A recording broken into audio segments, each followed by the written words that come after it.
Okay, Drew's podcast, week 2, coming at you from my parents' backyard. Yep, just kind of taking it all in. It's a nice, beautiful day. It feels good to see some green. I'm used to just seeing concrete kind of all the time, so it's a nice change up.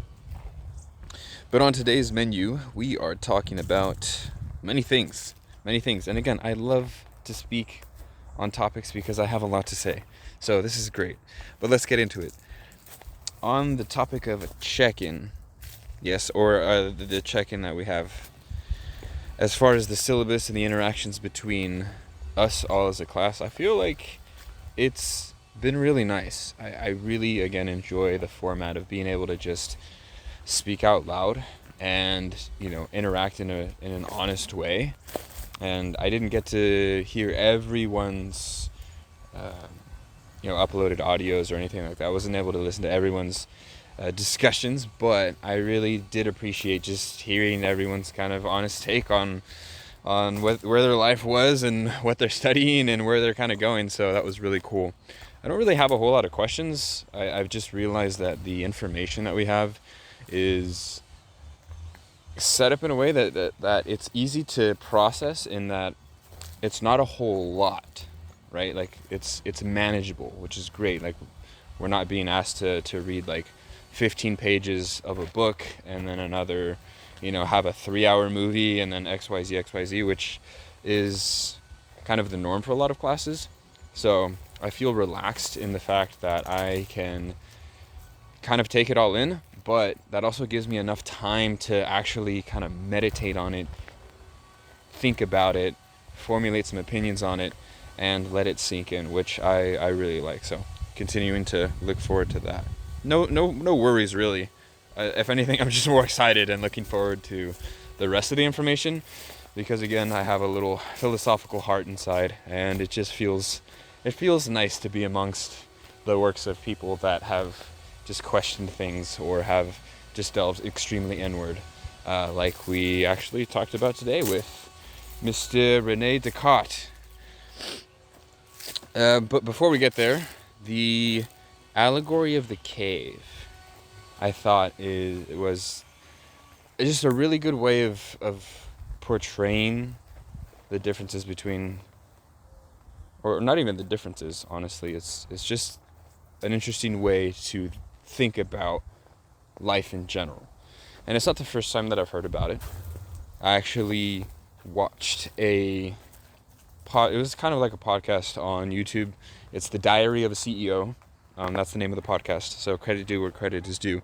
And the whole topic of the podcast was, it was basically the host was interviewing a professor, and they're going over how society is structured and what the professor had as far as predictions go for the next few years, and XYZ. And something that the professor brought up was the allegory of the cave. Actually, he brought it up and as part of an exercise to illustrate how society is kind of structured in a similar way to the whole illustration, and that even though we don't actually maybe even want to, we're not even aware of it, we're supporting a structure that is kind of the setup that is described in the allegory. And what that means is the shadows that kind of are shown, right? The shadow of the world is ultimately still happening, and society is still set up in a way in which it supports the reality that we see.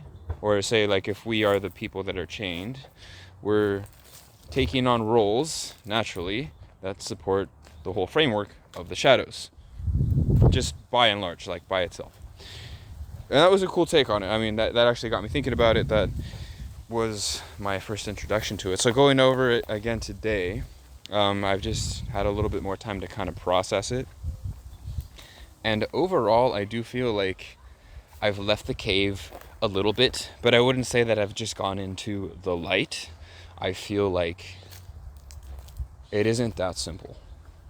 I don't think it's simple enough to just say that you're either in a dark cave being manipulated and shown something that is, your intended reality or your facade of a reality to then, boom, you're in the actual elevated real world where everything is tangible and it's completely new. I feel like that distinction is a little black and white for me. And I say that based off of experience. And specifically, like I talked about in my last podcast, which is probably going to be again the topic of many future podcasts, I came from a Jehovah's Witness background. And to me, it's a topic that's very intense, but something that I had to kind of grapple with while I was leaving was the idea that the group overall is kind of a cult in the way that the mentality works, right? Everyone can have their own opinions about everything, but my opinion is that this way it is structured and the way that it impacts its members is kind of cult-like. So when you're growing up in that and that's all you know, that's your reality. And I felt like that was a perfect representation of being strapped to the cave floor with chains, not being allowed to turn anywhere because the shadows in front or the religion itself was reality. Like that's it. There was no question. There was no other. And then as I left, then it started to not only just make sense when I would hear illustrations like this, or when I heard this illustration, the allegory of the cave, it made perfect sense because I was like, oh yeah, that's like kind of literally what I just stepped out of. But it isn't that you just step out into the light, you step into a different frame of mind. And I would say that you just kind of modify your version of reality, or your version of reality is changing. So it's a little bit more layered in my opinion. And I think that the danger can be thinking of it simply. But that's at face value. And as we've discussed, taking things at face value is not something that we as philosophers in any way, shape, or form should do all the time, is take things at face value. We should question. But moving on to Rene Descartes. The first and second meditations were interesting, and I think that I more so, I don't want to say blended, but I more so related to a few different excerpts, a few different parts. In the first meditation, I quote, "This discovery makes me feel dizzy." And this was in reference to the topic of dreams versus reality. He was basically questioning whether or not he was dreaming, and if he was dreaming, then that's the reality, but he wouldn't know the difference in between. Very Inception-like stuff, yes? The making someone feel dizzy, or making the human body feel dizzy, I feel just really strengthens the correlation between the mental and physical side of one's health, because that's a physiological effect. Yeah, to physically feel dizzy means that your body is undergoing some form of something, whether it's stress, whether it's emotions, whether it's whatever, to then feel a physiological change to be dizzy.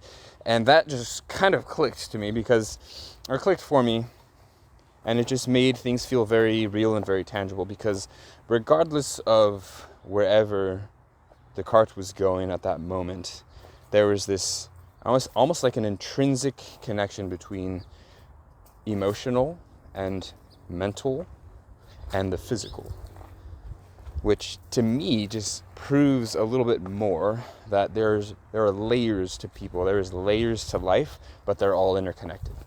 But we could definitely discuss that a little bit more later on. The second thing that really struck or stuck with me was, I quote, "I feel like someone who was suddenly dropped into a deep whirlpool."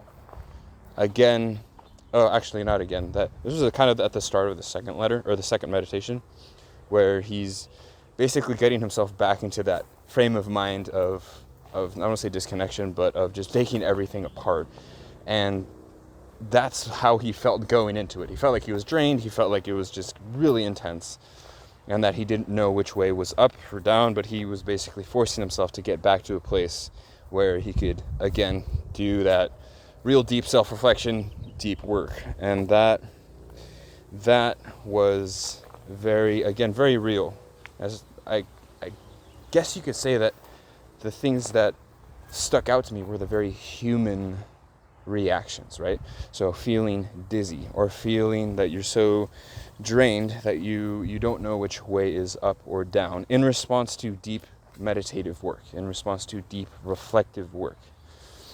And that, to me, is at the very baseline interesting, but also really important, because I don't think in society or in life in general we are in a place that encourages or teaches the many layers of human nature, of just how we're set up as people. And this is a very human thing to come out in the meditations. And I feel like those two things specifically are what kind of popped out at me. When specifically talking about the senses, moving on, because we have to keep moving, I will divulge into too many different spaces. We could keep this going for hours, but how important are the senses when contemplating what it is that I know about the world around me? I would again say that it's very layered. Something that has kind of come up through the crash course videos, and again through it was actually the PDF on how would we know if something is like real? Yes, how would we know if we have the knowledge? How do we know that knowledge is possible? Kind of throughout everything, the senses do come up, but I honestly do feel like the senses are very tricky. I feel like we try to fool the senses that go off when we don't feel like something is right. But our definition of what we feel is right can be changed. So our senses and the reactions of our senses, of our body, of our mind, of our spirit, fluctuate and change. I'll give you an example. I used to think, or I was kind of bred to think, that having conversations like this were borderline dangerous. And so my reaction was or anything about God that was anything other than I had chosen. Let's go with that one.